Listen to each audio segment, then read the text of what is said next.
Hello, Uplink. This is Mr. Gabe coming at you this April 4th, 2021, Easter Sunday, to look at John chapter 20 and see how the disciples and Mary Magdalene's despair turned into joy as Jesus was raised from the dead.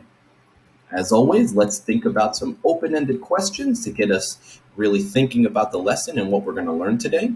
And the questions are, do you think of Jesus more as a person from history or someone who is alive today?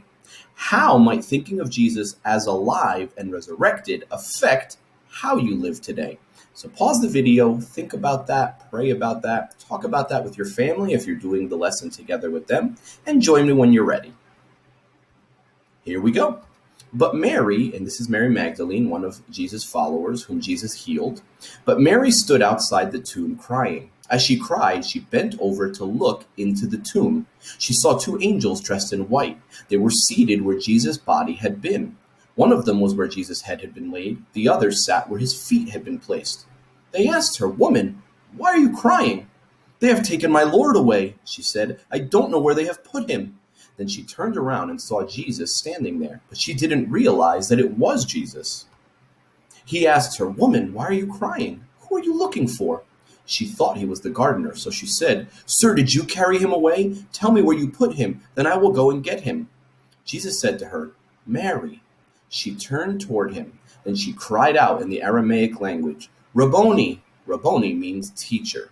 Jesus said, "Do not hold on to me. I have not yet ascended to the Father. Instead, go to those who believe in me. Tell them, I am ascending to my Father and your Father, to my God and your God." Mary Magdalene went to the disciples with the news. She said, "I have seen the Lord." And she told them that he said these things to her. All right, so Mary goes to visit Jesus' body, to grieve, to express her sorrow, to spend a little bit more time at least with his body outside of the tomb. And when she gets there, she's startled and amazed because the stone that had been rolled in front of the entrance of the cave tomb is rolled back, and then inside, instead of Jesus' body, there are two angels sitting on the place where they had put Jesus' body. So she sees the angels, she exits the tomb, and then she sees Jesus, but she doesn't recognize him. Now, we don't know why she doesn't recognize him. We don't know if it's because he had his glorified heavenly body. We don't know if just because she wasn't expecting to see him resurrected. But when he says her name, she recognizes him and she cries out with joy. And then it's interesting, Jesus tells her, "Don't hold on to me. At least not yet, because I haven't ascended to the Father." And so once Jesus is in heaven, we will hold on to him forever because he will always be with us that are believers in the person of his Holy Spirit.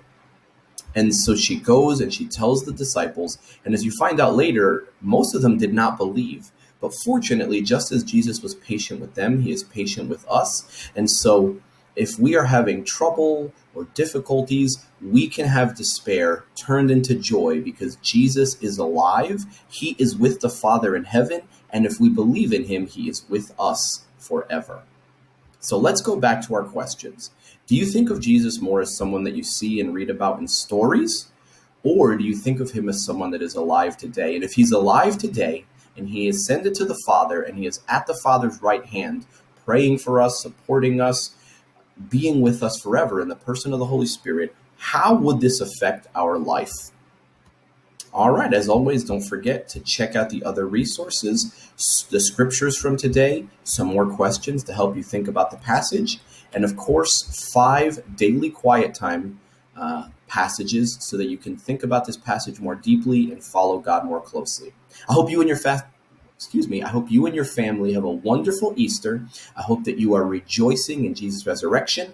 And if you don't believe in him, I hope that you will believe in him and experience his salvation today. I'll see you next week.